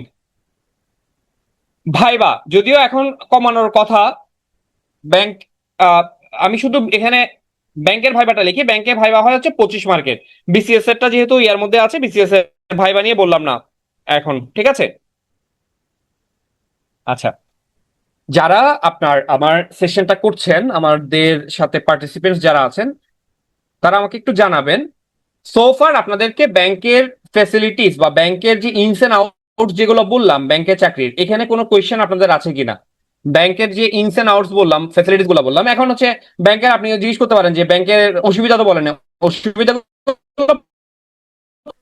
পরে slide ওগুলো নিয়ে কিছু ফ্রিকোয়েন্টলি কোয়েশ্চেন আছে তো ব্যাংকের এই আগুলা নিয়ে, ওগুলো নিয়ে আসলে কোয়েশ্চেন গুলো আসলে কিরকম হয় বা মানুষের মনের মধ্যে আসলে ধারণাটা কি, ওই ধারণার যৌক্তিকতাটা কি, এটা আমরা পরে বিশ্লেষণ করব। কেমন? আহ তাহলে বলেন এখন পর্যন্ত যা বলেছি এগুলো নিয়ে কোনো ডাউট নাই? অর্থাৎ ব্যাংকে আপনি যদি ভবিষ্যতে একজন ব্যাংকার হন, আপনি যদি ভবিষ্যতে একজন ব্যাংকার হন আপনি আসলে কি কি পেতে যাচ্ছেন সেটার ব্যাপারে আপনি একটা ধারণা পাইলেন। কেমন? আর কেন এই এই ধারণাটা আসলে দরকারটা কি, কেন ব্যাংকার হতে হলে কি কি, এটা কেন আমার ধারণা দরকার? কারণ আপনি নিজের কেরিয়ারটা যেদিকে নিতে যাচ্ছেন ওখানে ইনস এন্ড আউটস আপনার জেনে থাকাটা ভালো, পরে আফসোস করার থেকে আগে জেনে বুঝে সেখানে যাওয়াটা বেটার। ওকে, তাহলে এবার আমরা এখন চাকরি যে ইয়াটা আছে সেটার ব্যাপারে কথা বলি। এখানে প্রিলিমিনারি পরীক্ষাতে যে মার্কগুলো এগুলো কোনো পরীক্ষাতে অ্যাড হয় না। প্রিলিটা হচ্ছে আপনাকে জাস্ট বাছাই করার জন্য, প্রিলিটা হচ্ছে জাস্ট আপনাকে বাছাই করার জন্য। হ্যাঁ, মনে করেন প্রিলি 100 জন প্রিলি পরীক্ষা দিল, এখান থেকে 10 জনকে রিটার্ন দিতে দিবে, তাই এই 10 জনকে বাছাই করার জন্য প্রিলি পরীক্ষা, প্রিলিতে কে কত পাইলো সেটা কাউন্ট হবে না। আচ্ছা, ওকে। একজনের একটা ভ্যালিড কোয়েশ্চেনের আনসারটা দিয়ে আমি চাকরির প্রস্তুতিটা কিভাবে নেবে সেটাতে যাচ্ছি। একজন জিজ্ঞেস করছেন আপনার হচ্ছে নবম গ্রেড থেকে ষষ্ঠ গ্রেডে যেতে, অর্থাৎ আপনার সিনিয়র অফিসার থেকে প্রিন্সিপাল অফিসার হতে সময় কেমন লাগে। এটা ব্যাংক টু ব্যাংক ভ্যারি করে। সাধারণত 3.5 থেকে 3.5 বছর থেকে 5 বছর, আবার কিছু কিছু ব্যাংকে 3 থেকে 6 বছর, এমন সময়ের মধ্যে। এটা আসলে ব্যাংক টু ব্যাংক ভ্যারি করে। কেমন আপনার ওই সময় কি পরিমাণ পোস্ট আপনার সিনিয়র ইয়াতে খালি আছে এটার উপর ডিপেন্ড করে আপনার হচ্ছে ইয়াটা প্রমোশনটা হয়। তবে খুব বেশি মানে অনেক বড় লম্বা সময় লাগে বিষয়টা এরকম না আর কি। ঠিক আছে, ওকে। প্রিলি, লিখিত, ভাইবা। তাহলে প্রিলির বিষয়টা আমরা দেখলাম। এবার লিখিত। লিখিত হচ্ছে বিসিএস এ লিখিত হচ্ছে 900 মার্ক বললাম, ব্যাংকে লিখিত হচ্ছে 200 মার্কের। কেমন, ওকে। তাহলে চলেন এবার আমরা সাবজেক্ট ভিত্তিক একটু আলোচনা করে দেখি। এই যে আমরা প্রিলি কোনটাতে কত মার্কের প্রিলি হয় সেটা তো বলেছি, এবার আমরা একটু সাবজেক্ট ভিত্তিক কোনটা কোন সাবজেক্ট থেকে আসলে কিভাবে করে প্রশ্ন আসে ওটার ব্যাপারে একটু আমরা জেনে নিই। কেমন, ওটার ব্যাপারে আমরা একটু জেনে নিই। তাইলে আমরা আরো একটু ভালো কি পাবো, আমরা আরো একটু ভালো আপনার হচ্ছে ক্লিয়ার আইডিয়াটা পাবো যে আসলে ব্যাংকের জন্য কি পড়তে হয় আর হচ্ছে আমার বিসিএস এর জন্য কি পড়তে হয়, দুটা একই রকম পড়া কিনা, পার্থক্যটা থাকলে পার্থক্যটা আসলে বা কতটুকু আছে। হ্যাঁ, চলেন আমরা এটাও একটু দেখি। কেমন, আপনারা যারা আছেন পার্টিসিপেন্ট যারা আছেন তারা এনজয় করছেন তো সেশনটা, মানে আপনাদের উপকার হচ্ছে তো, আপনাদের মনের মধ্যে যে কোয়েশ্চেন বা এই চাকরি প্রিপারেশন নিয়ে অনেকেই যারা একদম ফ্রেশ আছেন তাদের মনের মধ্যে আসলে এই প্রশ্নগুলো থাকে। আমরা যখন ইউনিভার্সিটিতে ছিলাম আমাদের মধ্যে এই প্রশ্নগুলো কিন্তু অ্যারাইজ হইতো, আমাদের মধ্যে এই প্রশ্নগুলো অ্যারাইজ হইতো, আমরা আমাদের সিনিয়র থেকে হেল্প নিতাম। আপনার একটা প্ল্যাটফর্ম থেকে হেল্প নিচ্ছেন, এটাই। হ্যাঁ, এই প্রশ্নগুলো কিন্তু থাকাটা ভালো। আপনার এগুলো থাকা মানে হচ্ছে আপনি ট্র্যাকে আছেন, এটা ইন্ডিকেট করে আর কি। কেমন, আচ্ছা, ওকে। চলেন তাহলে আমরা প্রিলির বিষয়টা যেটা দেখলাম সেটা হচ্ছে প্রিলি হচ্ছে ব্যাংকের প্রিলির কথা কথা বলছি আমি এখন। ব্যাংকের প্রিলি হচ্ছে মোটামুটি এখন 1 ঘন্টার 100টা এমসিকিউ, এটা অনেক সময় 80টা এমসিকিউ থাকে। মোটামুটি 100 নম্বরের প্রিলি হয় আর কি। আবার নেগেটিভ ইয়ার জন্য 0.25 করে নেগেটিভ থাকে। থাকলে 0.25 করে হচ্ছে ইয়া হয় আপনার, কাটা যায় আর কি নেগেটিভ মার্ক। হ্যাঁ, সিলেবাস ব্যাংকে আসলে নির্দিষ্ট কোনো সিলেবাস নাই, তবে প্রশ্ন করা হয় কোন কোন বিষয় হতে তা নির্দিষ্ট থাকে। যেমন তাহলে দেখেন কোন কোন বিষয় থেকে প্রশ্ন আসে। বাংলা থেকে প্রশ্ন আসে, ইংরেজি থেকে আসে, গণিত থেকে আসে, সাধারণ জ্ঞান, সাধারণ জ্ঞানের মধ্যে বাংলাদেশ বিষয়াবলী, আন্তর্জাতিক বিষয়াবলী থেকে আসে, কম্পিউটার ও তথ্য প্রযুক্তি থেকে আসে। এখন এই যে এখানে আমি 5টা সাবজেক্টের কথা বললাম, এই 5টা সাবজেক্টই হচ্ছে বিসিএস এ আছে। হ্যাঁ, এই 5টা সাবজেক্টই আমার বিসিএস এর জন্য প্রিপারেশনের জন্য পড়তে হয়। তাহলে বিসিএস এর বাইরে কি পড়তে হয়, বিসিএস এর বাইরে পড়তে হয় নৈতিকতা ও সুশাসন। নৈতিকতা ও সুশাসন, নৈতিকতাটা আলাদা করে পড়তে হয় বিসিএস এ। হ্যাঁ, বিসিএস আর একটা আলাদা করে পড়তে হয় কি সাধারণ বিজ্ঞান। সাধারণ বিজ্ঞানটা বিসিএস এ আলাদা করে পড়তে হয়। এই দুইটা সাবজেক্ট বিসিএস এ আলাদা করে প্রিপারেশন নিতে হয়। আদারওয়াইজ আপনার এখানে যে প্রিপারেশন আছে এই প্রিপারেশন আর ব্যাংকের প্রিপারেশন সেম। এখন ম্যাথের প্রিপারেশন কি দুইটা সেম, আমি ওটাও আলাদা করে আপনাদেরকে বলে দিব। কেমন, আরেকটা আরেকটা বিষয় বলি, ব্যাংক এবং বিসিএস এর পরীক্ষাগত আরেকটা বেসিক পার্থক্য বলি। বিসিএস এর প্রিলিমিনারি পরীক্ষার প্রশ্ন ইংরেজিটা বাদ দিয়ে সকল প্রশ্ন সাধারণত বাংলাতে হয়। ব্যাংকের প্রিলি প্রশ্ন বাংলা বাদ দিয়ে পুরোটাই ইংরেজিতে হবে। তাই তো অনেক কঠিন? না, কঠিন কিছু না। আপনি যদি কনসেপ্টটা জানা থাকে, আপনি একজন গ্রাজুয়েট, বিং এ গ্রাজুয়েট, যে প্রশ্নগুলো আসবে ওগুলার ইংরেজি তর্জমা করা কোনো ইস্যুই না। তো কোনো প্রবলেম আপনার এই ক্ষেত্রে হবে না। কিন্তু আপনার ওই পার্টিকুলার যে প্রশ্নগুলো আসবে ওটার বেসিকটা আসলে আপনার কি থাকতে হবে, ক্লিয়ার থাকতে হবে, তাইলে আপনি কি করতে পারবেন, এগুলো আনসার করতে পারবেন। ঠিক আছে। না, লিখিত ম্যাথ প্রশ্ন বাংলাতে হয়, বাংলাতে হয়, ব্যাংকে লিখিত ম্যাথ প্রশ্ন বাংলাতে হয় এখন পর্যন্ত। সাবজেক্ট গুলো আমরা দেখে নিলাম কি কি সাবজেক্ট আসে। লিখিত পরীক্ষা, ব্যাংকের লিখিত পরীক্ষা হচ্ছে টোটাল কত মার্ক হয় আমি একটু আগে বলেছি, 200 মার্ক। প্রশ্ন হয়ে হচ্ছে ইংরেজি, বাংলা, সাধারণ জ্ঞান এবং গণিত হতে। ব্যাংকের লিখিত পরীক্ষা মোটামুটি এই 4টা বিষয় থেকে প্রশ্ন হয়। বাংলা থেকে হয়, বাংলা আপনার রচনা পড়েছেন না, রচনা ওই রচনার মতো ফোকাস রাইটিং বলে এখানে। Focus writing, Bangla focus writing থাকে, ইংরেজি ফোকাস রাইটিং থাকে, সাধারণ জ্ঞান থাকে, গণিত থাকে, এইসব জিনিস থাকে। আর্গুমেন্টেটিভ রাইটিং নামে একটা ইয়ে থাকে, প্যাসেজ থাকে। হ্যাঁ, সামারি থাকে। এইগুলা যেগুলো আপনার আর্গুমেন্ট রাইটিং ছাড়া মোটামুটি সবগুলো আপনাদের পরিচিত, আনকমন কিছু নাই। আর্গুমেন্ট রাইটিং কি এটা আপনার এখন না জানলেও চলবে। এটা যখন পরীক্ষা দিতে যাবেন তখন জানলেই চলবে, এখন আপাতত দরকার নাই এটা জানা। এখন আসেন, এই যে ক্যাম্পাস লাইফ হচ্ছে ইজিয়ার ফাউন্ডেশন পিরিয়ড। ক্যাম্পাস লাইফকে আসলে কেন ফাউন্ডেশন পিরিয়ড বলতেছি এটা একটু বলি। ক্যাম্পাস লাইফটাকে আসলে কেন ফাউন্ডেশন পিরিয়ড বলা হচ্ছে? ক্যাম্পাস লাইফটাকে ফাউন্ডেশন পিরিয়ড বলা হচ্ছে, বেশ কিছু পড়া আছে। আপনি ব্যাংকে চাকরি করতে যান, বিসিএস এ যান, জিআরই দিয়ে বাইরে চলে যেতে চান, সব সময়ের জন্য আপনার দরকার হবে কিছু পড়া আছে। ওই পড়াগুলো আপনি আসলে, ওই পড়াগুলো হচ্ছে আপনার ফাউন্ডেশন। ওই ফাউন্ডেশন গুলো গড়ার টাইমটা হচ্ছে এই ক্যাম্পাস লাইফটা। এই হচ্ছে ফাউন্ডেশন। ফাউন্ডেশন আসলে কেন জরুরি, ফাউন্ডেশন কেন প্রয়োজন? মুরব্বীরা কি বলেন? মুরব্বীরা বলেন যে যে ঘরের ফাউন্ডেশন যত ভালো সেই ঘর তত শক্তিশালী। হ্যাঁ, তাহলে আপনার ফাউন্ডেশন যদি স্ট্রং হয় তাহলে আপনার ঘরটা শক্তিশালী হবে। তার মানে আপনার ফাউন্ডেশন যদি স্ট্রং হয়, ক্যাম্পাস লাইফে যে ফাউন্ডেশন পিরিয়ড বলতেছি সেই পিরিয়ডটা যদি আপনি কাজে লাগাইতে পারেন, আপনার ফাউন্ডেশনটা যদি স্ট্রং হয়, তাইলে আপনি ঝড়ে কি হবেন না, আপনার বিল্ডিং ভাঙবে না। অর্থাৎ আপনি আপনার কেরিয়ারটা আপনি যেদিকেই নিতে চান না কেন সেদিকেই নিতে পারবেন। শুধু ব্যাংকেই নিতে হবে বলে কথা নাই। আপনি চিন্তা করলেন ব্যাংকার হবেন, আপনার গ্রাজুয়েশনের পর আপনার চিন্তা হলো না আমি ব্যাংকার হবো না, আমি বাইরে চলে যাবো, আমি জিআরই দিব, সেখানেও আপনার কাজে লাগবে তখন, যদি আপনার ফাউন্ডেশনটা স্ট্রং হয়। কিন্তু যদি ফাউন্ডেশন স্ট্রং না হয়, তখন আবার নতুন করে শুরু করা একটা লম্বা সময়ের ব্যাপার। যদি আপনার ফাউন্ডেশন না থাকে তাহলে আপনার গতি কি হবে? ফাউন্ডেশন খারাপ হলে যা হয় এই যে এরকম, এই ধরনের অবস্থা হবে। আপনার ফাউন্ডেশন যদি খারাপ হয় এরকম অবস্থা হবে, দেখেন এরকম, দেখছেন এই যে কলাপস করবেন, এটা নিশ্চিতভাবে কলাপস করবেন। মানে আপনার হোল কেরিয়ারটা এইভাবে করে কি হবে, কলাপস করে যাবে। সো ফাউন্ডেশন স্ট্রং করার বিকল্প না। এখন ফাউন্ডেশন স্ট্রং করতে হলে কি পড়বো? ব্যাংক চাকরির জন্য ফাউন্ডেশন কেন দরকার? দেখেন, চাকরির প্রস্তুতি শুরুতেই আমরা অনেকে বলে থাকি আমার ওই বিষয়ের বেসিক ভালো না। এই কথাটা খুবই কমন। স্যার আমার তো ম্যাথ পারি না, আমার ম্যাথের বেসিক ভালো না। What is basic actually? What is basic actually? Basic বলতে আসলে কি? বেসিক বলতে আসলে যেটা আমরা চিন্তা করি সেটা নয়। আপনি ম্যাথ পারেন না, আপনি যে বলতেছেন আপনার ম্যাথের বেসিক ভালো না, আপনাকে যদি জিজ্ঞেস করা হয় আপনি লাস্ট ম্যাথ কখন করছেন, কখন আর করেছি, বেশি না এই 8-10 বছর আগে। অথবা আপনার হচ্ছে কখন ওই যে যারা আর্টস বা কমার্সের স্টুডেন্ট আছেন, তারা তো এসএসসির পরে আর ইয়া করেন না, ওই অনার্সে আপনার হচ্ছে সেশন জট থাকলে 6 বছর, ইন্টারমিডিয়েটে 2 বছর, 6-2 8 বছর। 8 বছর আগে ম্যাথ করছেন আর ম্যাথ করেন নাই। হ্যাঁ, 8 বছর আগে ম্যাথ করছেন আর ম্যাথ করেন নাই, আর আপনি বলেন কি আপনার ম্যাথের বেসিক ভালো না? কেমন? আর ম্যাথের বেসিক ভালো না তো পারি না তো, আমি তো ব্যাংকে চাকরি হবে না, ম্যাথের বেসিক তো ভালো না। হ্যাঁ, তো যেটা করতে হবে তাহলে বেসিক আসলে জিনিসটা কি? বেসিক জিনিসটা হচ্ছে ভাই আপনার বিষয়টা পড়তে হবে। আপনি যদি বিষয়টা পড়েন তাহলে আপনার বেসিক স্ট্রং, আর যদি আপনি বিষয়টা না পড়েন, আপনি যদি ওইটা চর্চা থেকে দূরে রাখেন, তাহলে ওই বিষয়ের বেসিক আপনার সারা জীবনই উইক থেকে যাবে। তাহলে বেসিক ভালো না বলতে আসলে কিছু না। বেসিক ভালো না বলতে আসলে ওই সাবজেক্টটা আমি পড়ি নাই বা পড়ছি না, ওই সাবজেক্টটা আমি অবহেলা করছি। আমি যখন ওই সাবজেক্টটা পড়বো তখন আমার বেসিক অটোমেটিক ভালো হতে থাকবে।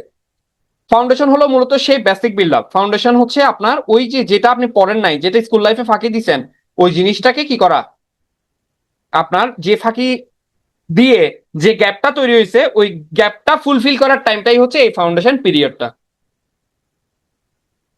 এবার আসেন বিসিএস এবং ব্যাংক প্রিপারেশনের বড় কোনো পার্থক্য আছে কিনা সেটা আমরা একটু ফাইন্ড আউট করার চেষ্টা করি, যে বড় কোনো পার্থক্য আছে কিনা।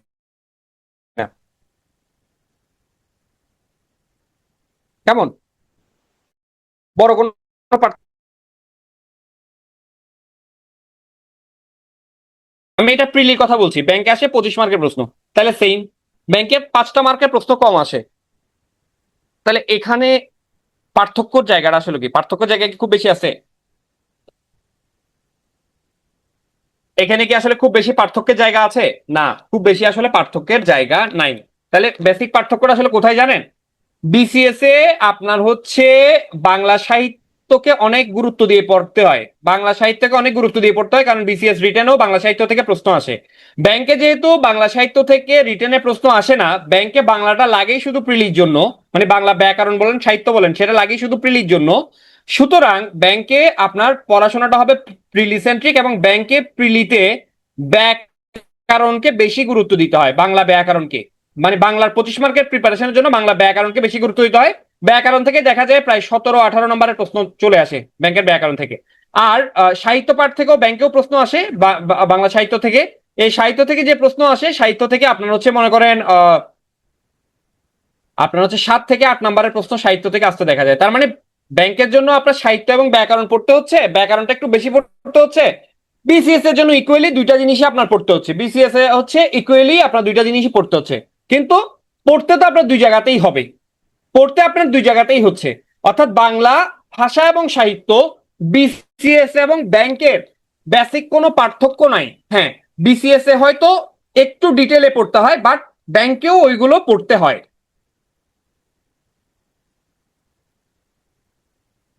ঠিক আছে, নেক্সট, বাংলা প্রস্তুতি। ব্যাংকের জন্য বাংলা প্রস্তুতিতে আমরা ব্যাকরণ এবং সাহিত্য দুটাকে সমগুরুত্ব দিয়ে পড়তে হবে। ব্যাকরণের জন্য কি পড়তে হবে? ব্যাকরণের জন্য বোর্ড বই, অধ্যায় ভিত্তিক প্রস্তুতি। ভাই, তাহলে কি আমার ফাউন্ডেশনে ব্যাকরণ, আপনি যদি সরকারি চাকরি করবেন বলে চিন্তা করেন বাংলাদেশে, তাইলে আমি বলবো এই যে ব্যাকরণের যে বেসিক কিছু বিষয় আছে, বেসিক বিষয়গুলো আপনি আস্তে আস্তে পড়াশোনা শুরু করেন। হ্যাঁ, তো বেসিক বিষয়গুলো কিরকম? বেসিক বিষয়গুলোর মধ্যে আছে সমাস, কারক, প্রত্যয়, সন্ধি, বানান, বাক্য শুদ্ধিকরণ। এই এই পার্টিকুলার চ্যাপ্টার গুলা আপনি আপনার ফাউন্ডেশন পিরিয়ডে কি করতে পারেন, দেখতে পারেন। তবে বাংলা ফাউন্ডেশন পিরিয়ডে আপনি খুব বেশি না পড়লেও কোনো সমস্যা নাই। এটা হচ্ছে আপনি আপনার গ্রাজুয়েশনের পরে এটা অল্প একটু সময় দিলে আপনি কি করতে পারবেন, গুছাই নিতে পারবেন, এটা সমস্যা হবে না। কিন্তু এখন আমি যে সাবজেক্টের কথা বলবো, এটা ফাউন্ডেশনে আপনার পড়তেই হবে, এটা ফাউন্ডেশনে আপনার গুছাইতেই হবে, আদারওয়াইজ আপনি ঝামেলায় পড়বেন। সেটা কোনটা? সেটা হচ্ছে ইংরেজি। বিসিএস এ 30 মার্ক, ব্যাংকে 25 মার্ক। ব্যাংকে 25 মার্কের মধ্যে আসেন, ব্যাংকে 25 মার্ক, এখানে বিসিএস এবং ব্যাংক সেম, প্রশ্ন আসার জায়গাটা একই, গ্রামার, লিটারেচার, ভোকাবুলারি। ব্যাংকে লিটারেচার থেকে একটু কম প্রশ্ন হয়, কম প্রশ্ন হয়, 2 থেকে 3 নাম্বার, দুই থেকে তিন নাম্বারের প্রশ্ন আসে হয়তো লিটারেচার থেকে, 2 থেকে 3-এর বেশি আসবে না। বেসিক্যালি ব্যাংকে বেশি যেটা দরকার হয় সেটা হচ্ছে ভোকাবুলারি। এই যে একটু আগে আপনাকে বললাম, আপনি চিন্তা করছেন আপনি জিআরই দিয়ে বাইরে চলে যাবেন, আপনার ভোকাবুলারি লাগবে। আপনি বিসিএস দিবেন, ভোকাবুলারি লাগবে। ব্যাংকে চাকরি করবেন, ভোকাবুলারি লাগবে। ভোকাবুলারি, ইংরেজি ভোকাবুলারি হচ্ছে আপনার ফাউন্ডেশনের মেইন অস্ত্র। ইংরেজির জন্য ফাউন্ডেশন লেভেলে ভোকাবুলারি স্টক যা যে যত বেশি বৃদ্ধি করতে পারবে, তার কেরিয়ারে ইংরেজি বিষয়ে দখল তত ভালো থাকবে, সে এই সাবজেক্টে তত বেশি ভালো করবে। আপনি যদি ভোকাবুলারিটা আপনি দেখেন, আপনি মনে করেন ইউনিভার্সিটিতে যাচ্ছেন, হ্যাঁ ইউনিভার্সিটি যাচ্ছেন, ইউনিভার্সিটিতে যদি যান, আপনি কানে হেডফোন লাগাই গান যখন শুনেন, কিছু কিছু ইংরেজি গান শুনেন, ইংরেজি গানে যে ওয়ার্ড গুলা বলছে সেই ওয়ার্ড গুলার মিনিং বোঝার চেষ্টা করেন। একটা ছোট্ট ভোকাবুলারির বই আপনার সাথে রাখতে পারেন, একটু একটু করে ভোকাবুলারি পড়লেন। ডেইলি আপনার 5টা করে যদি শব্দ, আপনি নতুন শব্দ শিখেন, আপনার সবগুলো শব্দ মনে থাকবে না। 5টা শব্দ আজকে শিখলে আগামী 1 সপ্তাহ পরে ওখান থেকে একটা মনে থাকবে, ওই একটাই আপনার বোনাস, ওই একটাই আপনাকে কাজে দিবে। আপনি যদি না পড়েন সে একটাও আপনার শেখা হবে না। সো আপনার ফাউন্ডেশন লেভেলে ক্যাম্পাস এই যে ক্যাম্পাস লাইফে এই ভোকাবুলারি আপনার গুছাইতে হবে। আপনি যেটা যদি স্ট্রং জোন বানাইতে পারেন, আপনি অনেক আগেই যাবেন, এটা নিশ্চিত। আর গ্রামার পোর্শন তো বলার অপেক্ষা রাখে না, ইংরেজি আপনার 5 লাইন লিখতে গেলেও তো গ্রামার দরকার হয়, সো গ্রামার তো আমাদের জানা লাগবেই।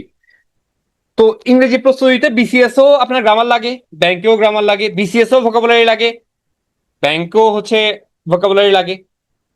বিসিএস এর লিটারেচারটা একটু ডিটেইলে পড়তে হয়, যেহেতু লিটারেচার থেকে প্রশ্ন একটু বেশি আসে, ব্যাংকে একটু কম পড়লেও চলে।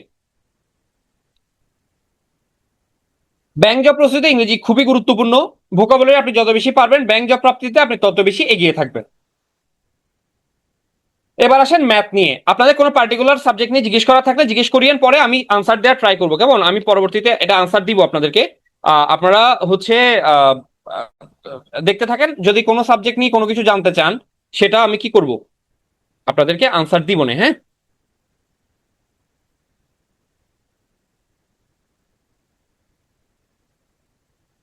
ওকে,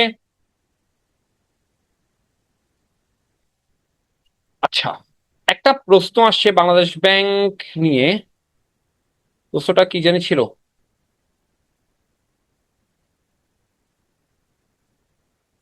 হ্যাঁ, আইএলটিএস করা থাকলে সেটা বিসিএস এর ইংলিশের জন্য অবশ্যই কাজে দিবে, অবশ্যই কাজে দিবে। বাংলাদেশ ব্যাংক অন্যান্য ব্যাংকের পরীক্ষায় কোনো পার্থক্য আছে? না, আমি ব্যাংকের প্রিপারেশন যেটা বলছি সেটাতে আপনার বাংলাদেশ ব্যাংক কভার করে যাবে, ঠিক আছে, বাংলাদেশ ব্যাংক কভার করবে। এবার আসেন ম্যাথ। ব্যাংকের ক্ষেত্রে কিন্তু ব্যাংক বিসিএস দুইটার ক্ষেত্রে ম্যাথ খুবই গুরুত্বপূর্ণ। এই যে ম্যাথ দেখলে আমাদের অনেকের এটা মনে হয় না, বাপ রে বাপ জন্মের কঠিন। হ্যাঁ, অনেকের এই অবস্থা হয়, মাথায় হাত দিয়ে ফেলি। হ্যাঁ, বা এই অবস্থা অনেকের দেখা যায় ম্যাথের ক্ষেত্রে।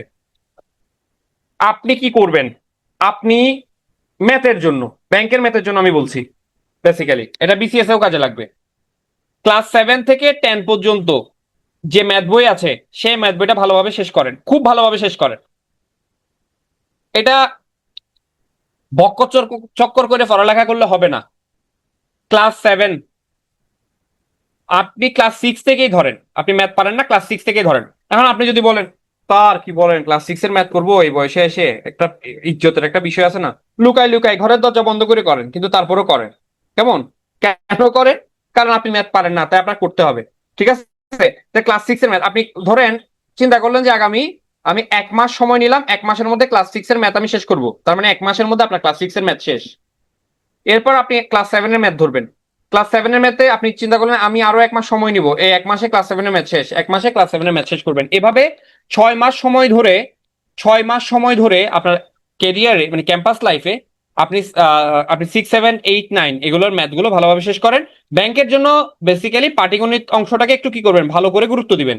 ব্যাংকের জন্য পাটিগণিত অংশটাকে, ওই যে আপনার শতকরা, তারপর হচ্ছে কাজের কিছু ইয়া আছে না, আপনার কাজ টাজের কিছু ইয়া ছিল না, আহ, আপনার হচ্ছে আহ, শ্রমিকদের ঐকিক নিয়মের অঙ্ক যেগুলো ছোটবেলায় আমরা করছিলাম, ঐকিক নিয়মের অঙ্ক টঙ্ক করছিলাম না কিছু, ওগুলো আপনার কি করবেন, একটু ভালো করে গুরুত্ব দিয়ে করবেন আর কি। হ্যাঁ, ইয়ে করার সময় বা কোথায়, এই যে ম্যাথ করার সময়।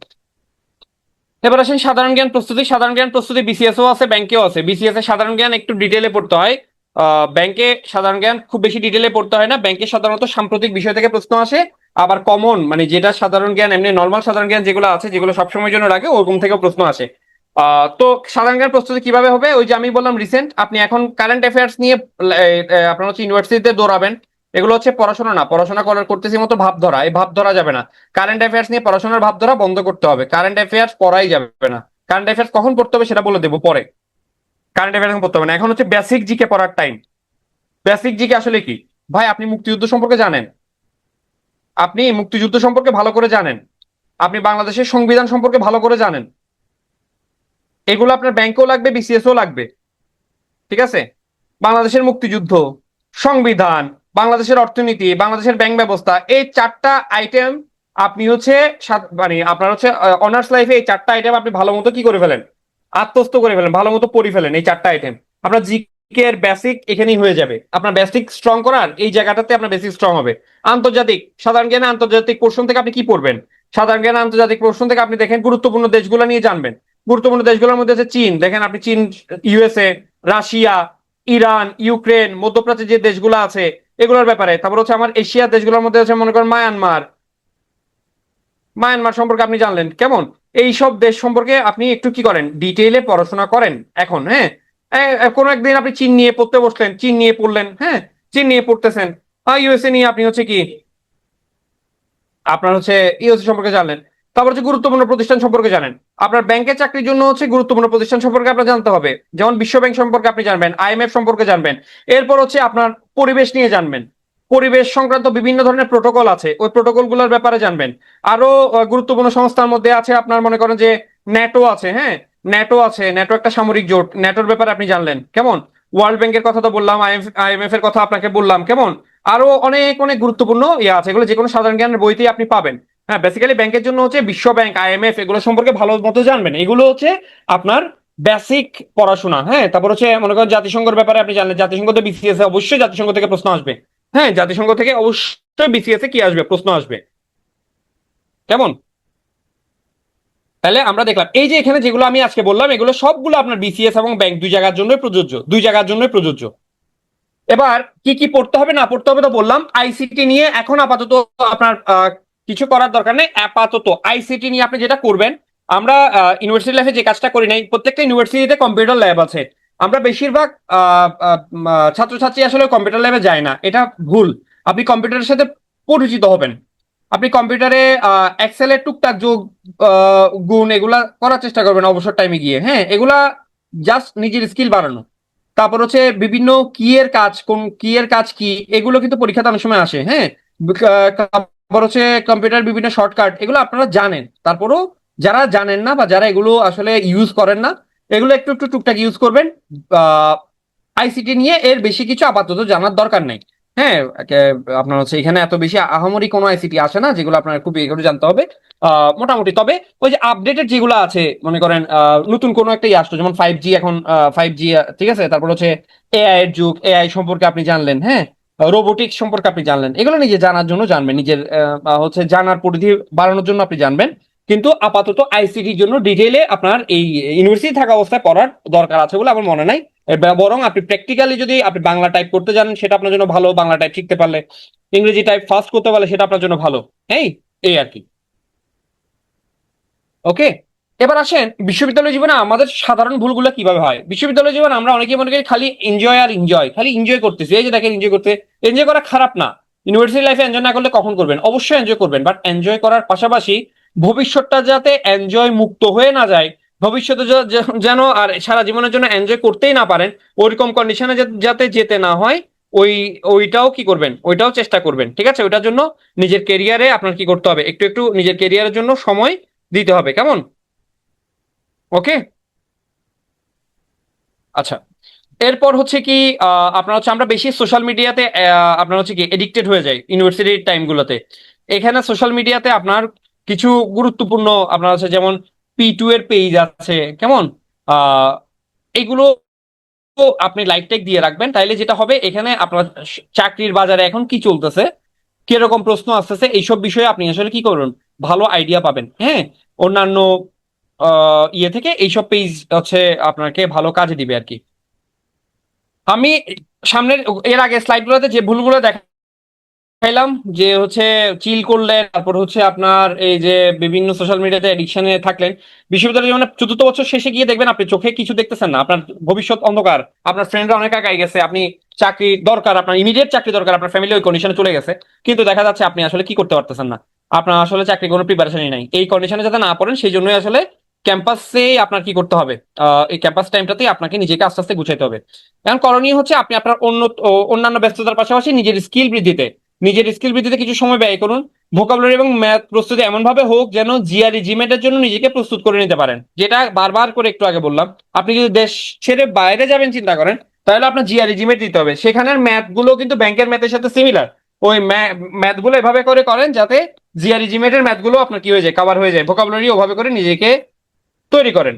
ব্যক্তিগত অভিজ্ঞতার আলোকে দুইটা কথা বলি, একটা হচ্ছে আমি সবসময় একটা কথা বলি, পড়াশোনাটা হচ্ছে দুই প্রকার, একটা হচ্ছে পড়াশোনা পড়াশোনা ভাব ধরা, একটা হচ্ছে ভাব ধরা পড়াশোনা, ওই যে কারেন্ট অ্যাফেয়ার্স নিয়ে সারাদিন ঘুরে, ওইটা হচ্ছে ভাব ধরা পড়াশোনা। আর একটা হচ্ছে সলিড পড়াশোনা করা, সলিড পড়াশোনা। এই সলিড পড়াশোনা হচ্ছে ক্যাম্পাস লাইফে আপনি আহ 6 থেকে 10 পর্যন্ত ম্যাথ শেষ করে ফেলছেন ক্যাম্পাস লাইফে, আপনার ইউনিভার্সিটি লাইফে এই ম্যাথগুলো আপনার করা হয়ে গেছে, এটা হচ্ছে সলিড পড়াশোনা। আহ আপনার হচ্ছে ক্যাম্পাস লাইফে, ইউনিভার্সিটি লাইফে একটা ভোকাবুলারি, যে কোনো একটা ভোকাবুলারির বই আপনি ভালো করে একবার দুইবার পড়ে ফেলছেন, এটা হচ্ছে সলিড পড়াশোনা। ওকে, এই সলিড পড়াশোনাটা করার চেষ্টা করবেন। অনেক বড় স্বপ্ন দেখেন, ড্রিম বিগ, অনেক বড় কিছু হওয়ার স্বপ্ন দেখেন, তাহলে দেখবেন লাইফে অনেক কিছু পাবেন, অনেক কিছু পাওয়া পসিবল। ওই যে বললাম কিছু কমন কোয়েশ্চেন থাকে সবার, ওই কোয়েশ্চেন গুলো আনসার দিয়ে আমি আমার সেশনটা শেষ করব। কেন আমি ব্যাংকার হব, এটার উত্তর এক কথায় আমি বলি, সেটা হচ্ছে ওয়ার্ক লাইফ এবং ফ্যামিলি লাইফ ব্যালেন্স করা, ফিনান্সিয়াল ফিনান্সিয়াল একটা ভালো অবস্থায় নিজেকে দেখা, এসব কারণে আমি ব্যাংকার হব। চাকরি পেতে কেমন সময় লাগবে? আপনি যদি ক্যাম্পাস লাইফে যেভাবে বললাম এভাবে পড়াশোনা করতে পারেন, আপনার অনার্সের রেজাল্ট দেওয়ার 6 মাসের মধ্যে যদি আপনার সার্কুলার এবং পরীক্ষা হয়, 6 মাসের মধ্যে আপনি ভালো করতে পারবেন, 6 মাসের মধ্যে আপনি ভালো করতে পারবেন। ব্যাংকে কি তদবিরে কাজ হয় কিনা? ব্যাংকের যত সরকারি রাষ্ট্রায়ত্ত ব্যাংক যেগুলো আছে, রাষ্ট্রায়ত্ত ব্যাংকের সমস্ত নিয়োগ বাংলাদেশ ব্যাংকের থ্রুতে কি হয়, মনিটর করা হয়। এখানে তদবিরে কোনো কাজ হবে না, আপনি ভালো পরীক্ষা দিয়েই চাকরি পাইতে হবে।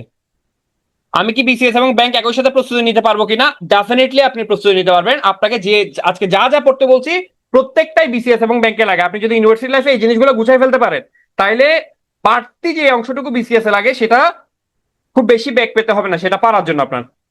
ব্যাংক জবে শুনেছি মারাত্মক চাপ থাকে, সত্যি কিনা? বাংলাদেশে এখন এমন কোনো চাকরি নাই যেটাতে চাপ নাই, মারাত্মক চাপ বলে কোনো কথা নাই, ঠিক আছে?